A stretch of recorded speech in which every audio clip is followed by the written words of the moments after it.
Story 1. The Iron Gate invitation. I've been through back alley tea ceremonies in Kyoto, drank fermented ant juice in Laos, and once slept in a collapsing shack in Transylvania just to shoot sunrise mist. So believe me when I say I've seen weird. But what happened near Asheville? That wasn't weird. It was wrong. It started with rust, a pair of iron gates, twisted like old vines, blocking a gravel path half swallowed by weeds. I was chasing autumn color when I saw it orange. Leaves blazing against the mountainside and that house tucked above the valley like it had grown there. The gates groaned when I pushed them. One swirl etched into the metal caught my hand, and it burned, not like heat, like something recognizing me.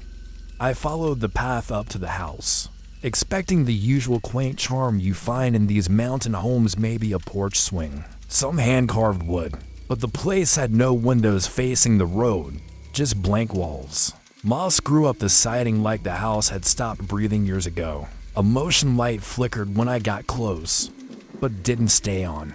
It buzzed, then died. The couple answered. Before I knocked, I swear they heard my boots hit the porch steps. He was tall, skin like wax paper. She wore a heavy scarf indoors. In October, they looked past me at first. Then, without a smile, she gestured toward the door and said, "We've been waiting." I didn't ask how they knew I was coming. She guided me down a narrow hallway lined with faded photos, some stained, some upside down. One showed a child holding a dead crow. No context. Just there. The man walked behind me, silent, but close enough that I could feel his breath shift when I paused. The hallway led to a round room, empty, except for a threadbare rug with a spiral pattern, almost matching the gate outside. They asked me to sit in the center. I didn't want to, but something in their eyes made refusal feel unsafe. So I sat. The woman began humming low and broken, like she'd forgotten the melody halfway through. The man closed the door, then locked it. I told myself it was just eccentric hospitality, old habits. But my gut was twisting like it was trying to warn me. They didn't speak again, just moved her hands tracing circles on the rug, his eyes scanning the ceiling like he was watching something crawl across it. I felt my phone vibrate.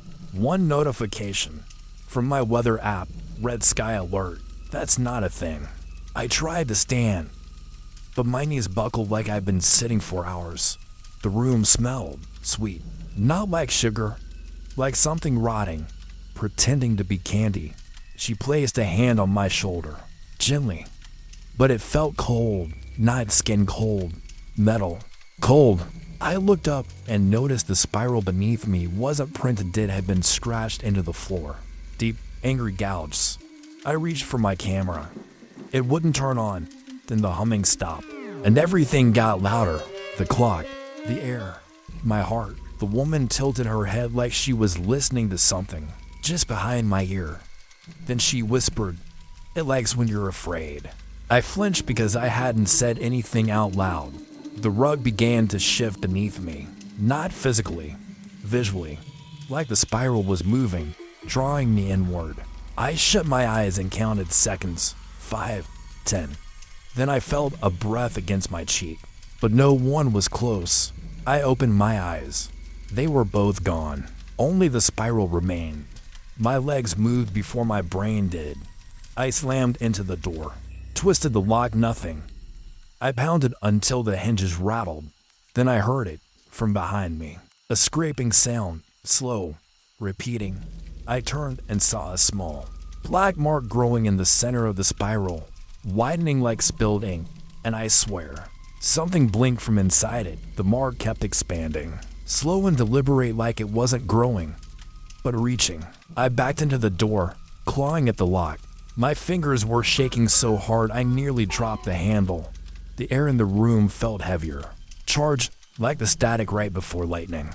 Then I saw something inside the spiral, not a figure, more like impressions, a shape made from absence. Every time I blinked, it got closer, and then she spoke again. But her voice wasn't coming from her.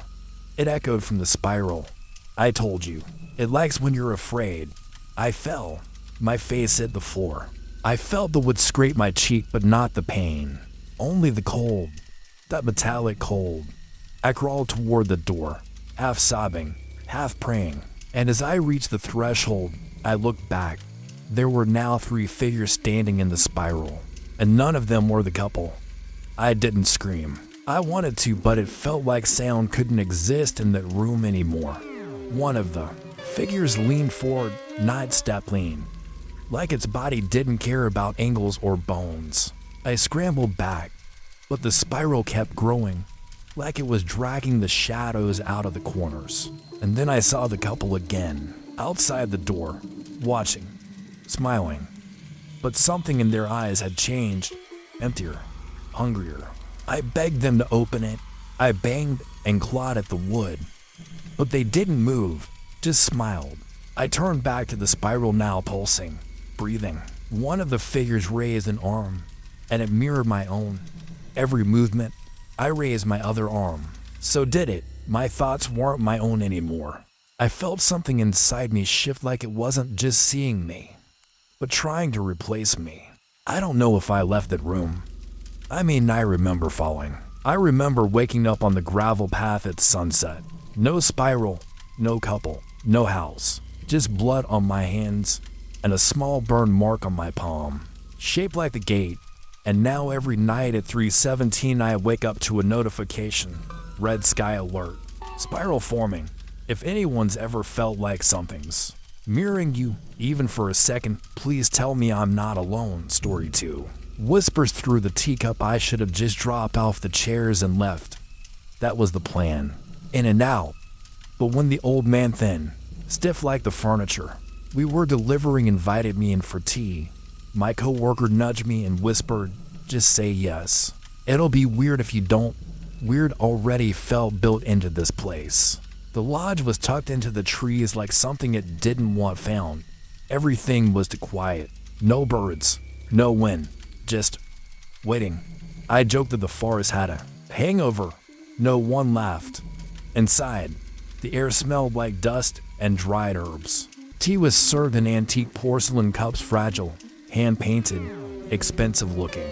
The woman who poured it didn't say a word, just smiled with too many teeth. I took a sip, lukewarm, faint taste of cinnamon or something like it. Then I heard it, a whisper, not from her, not from him, from inside the cup. I told myself it was in my head, that I was imagining it, but my hand was shaking and the room felt colder than before. I leaned back and tried to pass it off, told. Then the tea had a weird echo. The old man just nodded, like he'd heard it too. But the woman, she kept watching me. Her eyes didn't blink. I started to notice the chairs, all antique, all matching the delivery. But none looked used. No wear, no dust. Despite the rest of the lodge feeling ancient, like they'd just been placed there, like they were waiting for someone. I set my teacup down. The whisper stopped. No one else reacted. I glanced around, trying to find something logical, maybe a speaker, some kind of prank. But there wasn't even a phone in sight. No TV, just books, stacks of them, old titles with brittle covers. One was open on the far table. I walked closer. Latin, I think. Couldn't read it. But the letters, they shimmered only for a second, like heat rising off pavement. I rubbed my eyes, blamed the tea. Back at the table, they were still sitting, like statues, neither speaking, neither drinking, just staring at me like I was the one out of place. I asked something dumb. Is this lodge listed on Airbnb? Just to break the tension. The woman finally blinked. Her smile didn't change. The old man said, it finds its guests. I laughed. One of those dry, nervous laughs you regret immediately. He wasn't joking. I looked at my cup, still half full, still cold. I didn't want to touch it again. But as I leaned away, I heard it, a second whisper, louder than before. It didn't sound human, not quite, like the wind curling through dead leaves, but it was coming from porcelain, from liquid, from something that shouldn't have a voice. I looked at them, waiting, watching, and I swear, The team moved. I stood up, told them I had other deliveries to make, that I needed to leave. The old man tilted his head, not in confusion, more like disappointment. He said, "The cup isn't finished." I looked down. The tea was gone. Empty. I hadn't touched it since that second whisper. But somehow, it had vanished. Not a drop spilled. Just a dry ring around the rim, like it had evaporated in seconds. The porcelain looked darker now, like something had seeped into it. The woman finally spoke.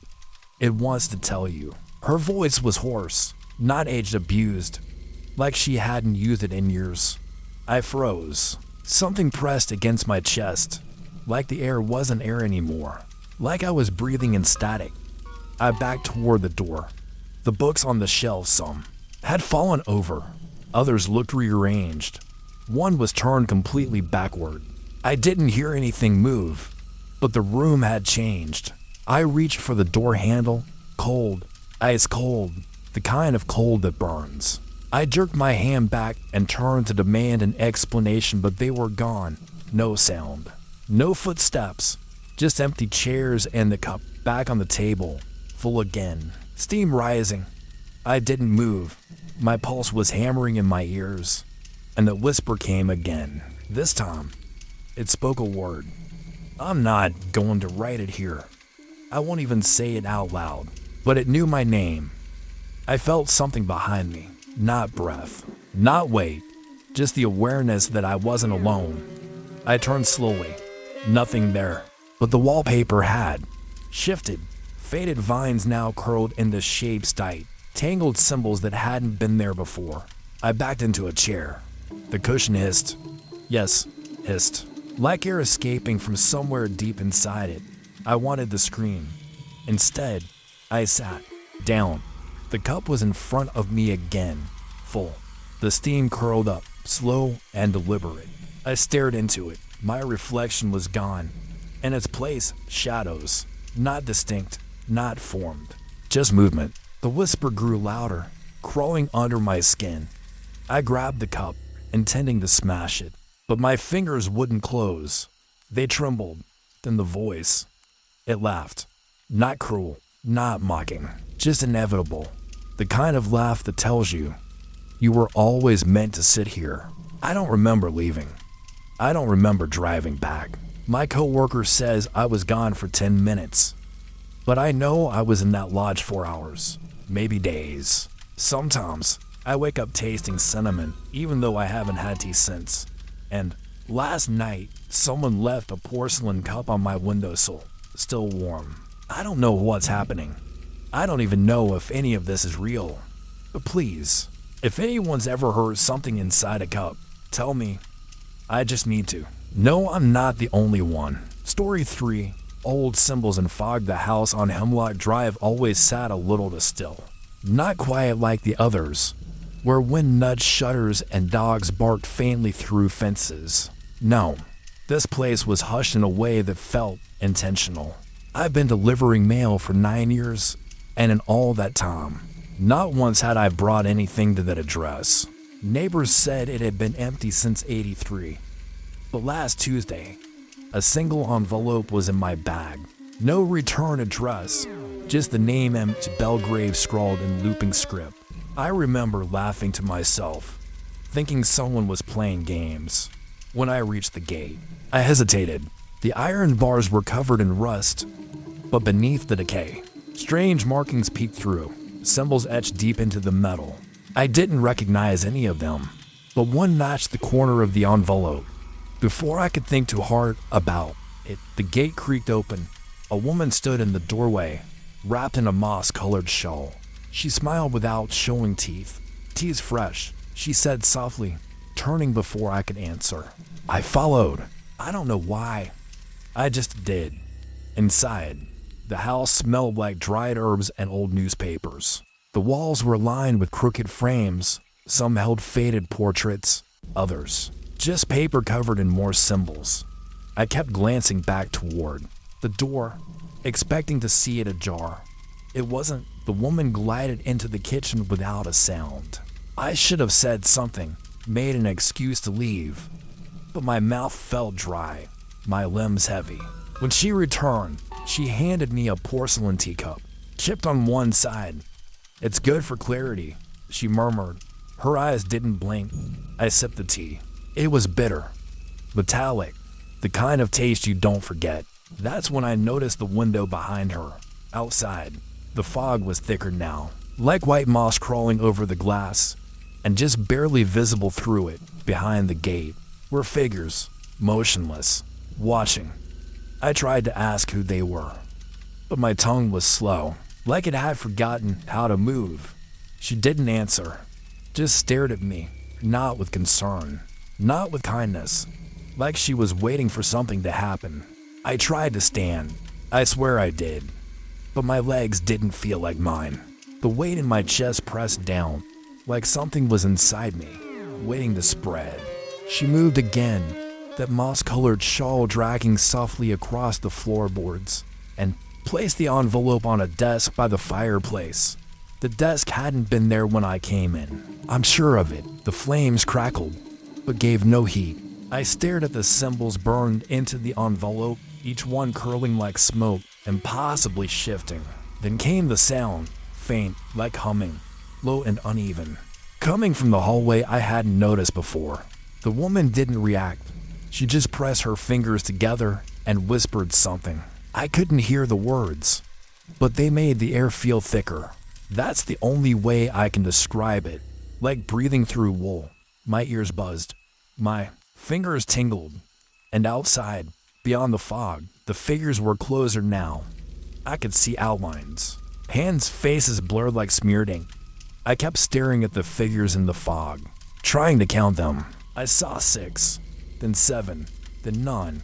They moved in ways fog shouldn't allow, not drifting, repositioning, like flipping between frames of something. I blinked hard, trying to reset the scene, but every time, they were different. One had no face. One had too many hands. My chest felt tight, like I'd swallowed something heavy and wrong. The tea was working. That much I knew. The woman finally spoke. Her voice was dry. "They only see you if you leave something behind." I wanted to ask what that meant, but my throat hurt. I looked down. The cup in my hand was gone. Just a faint stain on my uniform sleeve, reddish brown, soaked through the fabric. I hadn't dropped it. I hadn't set it down. My hand started shaking. "I need to go," I whispered. She nodded, almost pleased, then walked backward. "And don't look at them." I stepped back slowly. One foot, then another. The hallway stretched unnaturally as I moved, like the space didn't want to let go. Behind me, the humming grew louder, vibrating inside my jaw. I saw the window again, now cracked. Something pressed against it, not a hand, not a face, just pressure, like the fog itself was trying to enter. I blinked and looked forward. The door was closer than it should have been, closer than it was a second ago. My fingers reached for the knob, cold, wet, like it had been outside this whole time. I turned it. Nothing happened. I turned again, harder. The woman whispered, "You mustn't open what isn't locked." That's when the gate outside slammed shut, loud, final. I turned without meaning to, broke her rule, and in that instant, the fog figures rushed forward. The glass didn't shatter. It bent inward, flexed like skin. My voice cracked.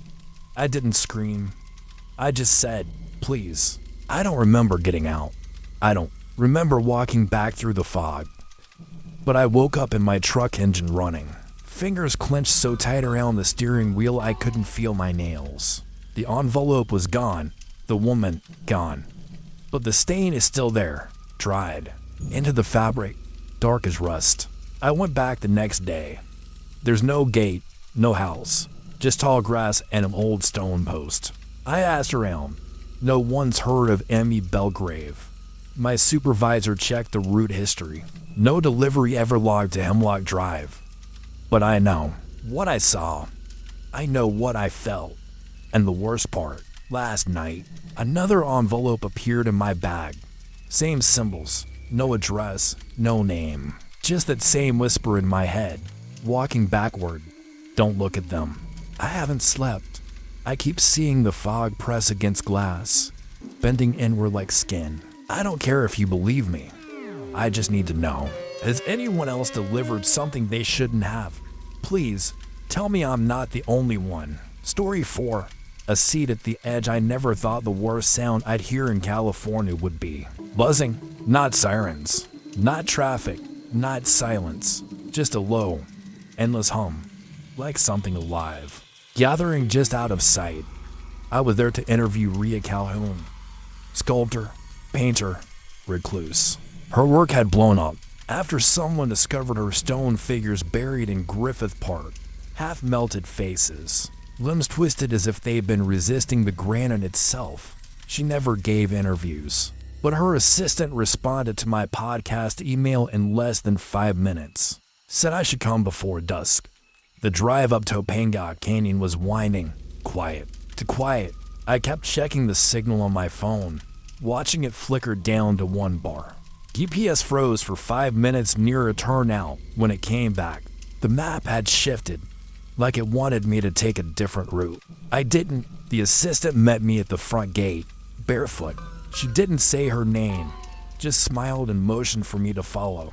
The house sat in shadow, even in daylight, slanted with beams, windows half covered with faded curtains. She handed me a mug of tea without a word and led me through to the patio, where the world dropped off in the sky. The assistant led me to a chair at the edge of the patio. It was thin, rusted, like it had been out there for decades. I sat, facing a sprawling canyon swallowed in early dusk. Behind me, a wrought iron gate twisted with dry vines stood slightly open. Just past it, I could hear something, faint buzzing, insect wings, or something trying to sound like that. Rhea hadn't appeared yet. I was prepping my mech, checking levels. That's when I noticed the plants around us weren't just wilted. They were decaying. Black veins across brittle leaves, soil turned to dust. Even the trees down the slope looked off color, like something had drained them from the inside.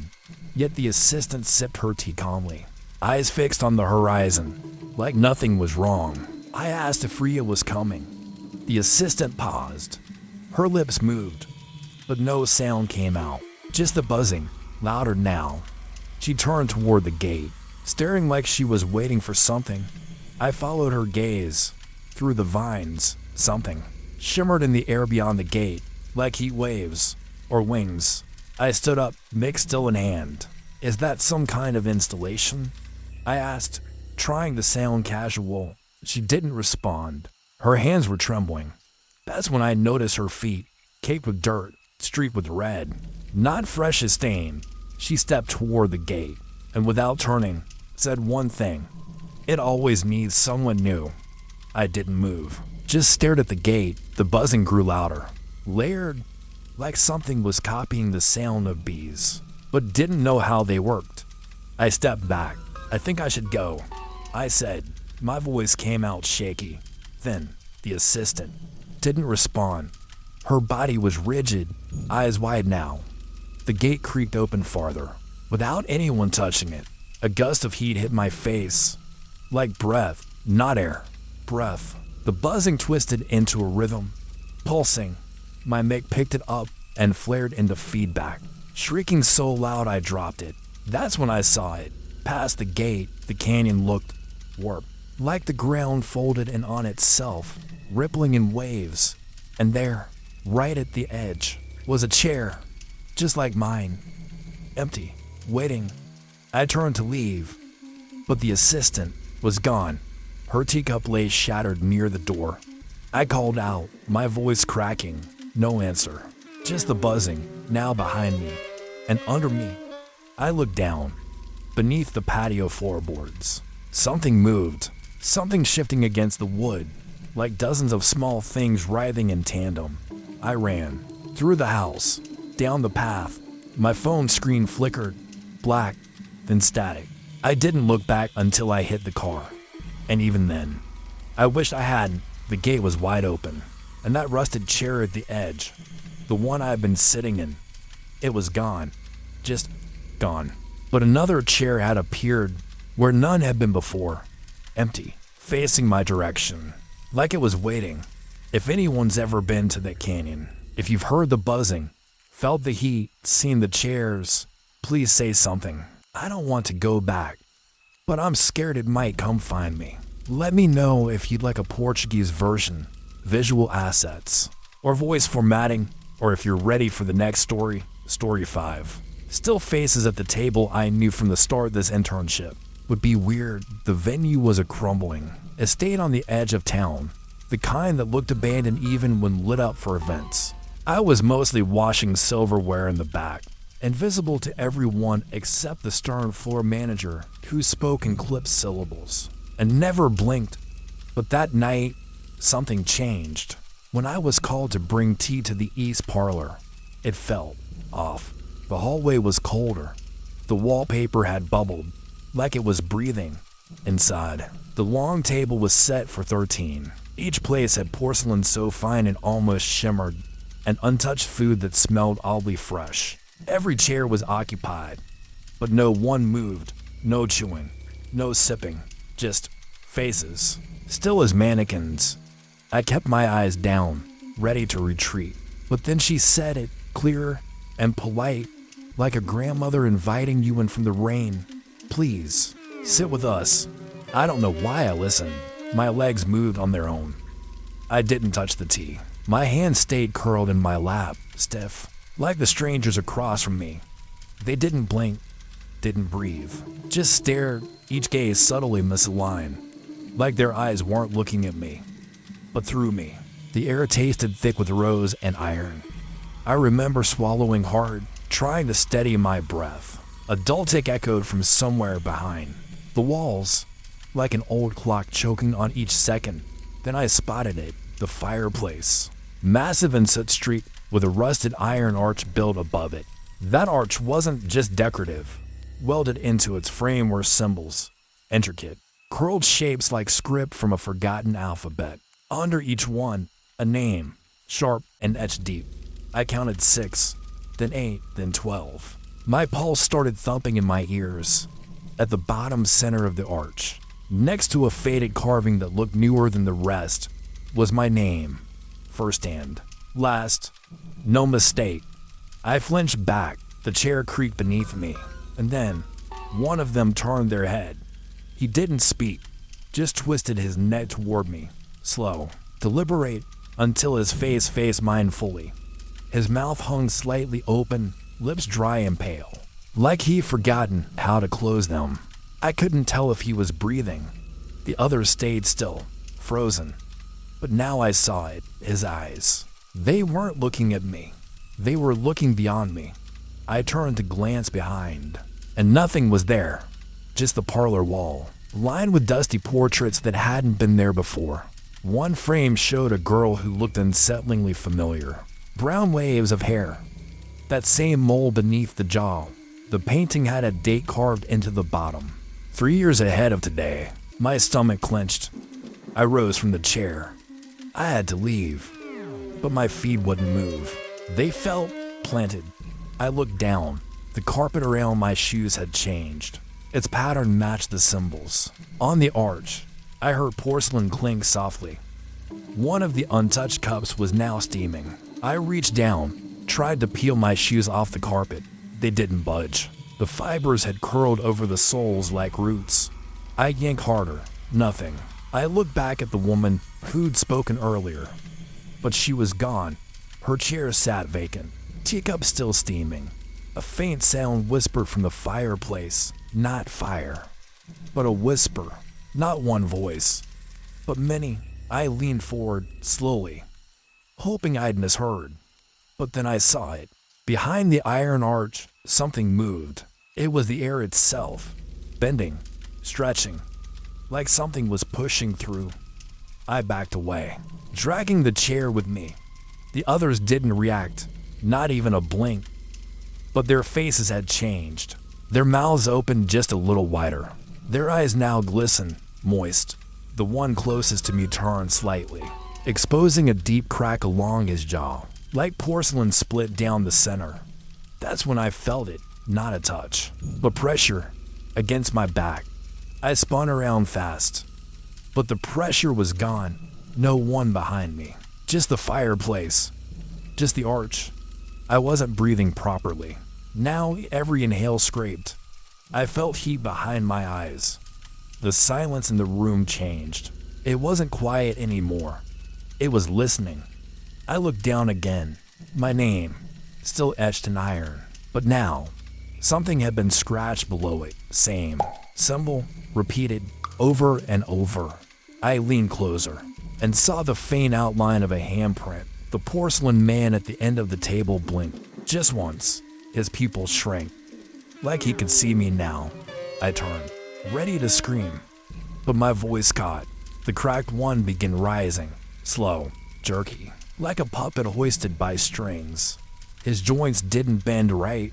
I saw his feet, bare, chalk white, with no toes. I backed against the wall, heart thudding. Something whispered again. It sounded like my own name, spoken in reverse. I ran, at least. I thought I did. The carpet unraveled beneath me like it was letting go. The cracked man collapsed sideways, limbs folding wrong, and the table, it began to fade, like steam rising from wood. I reached the hallway, lungs raw, heart hammering against bone. But the lights overhead had changed. Their glow pulsed, not in rhythm, but like breathing.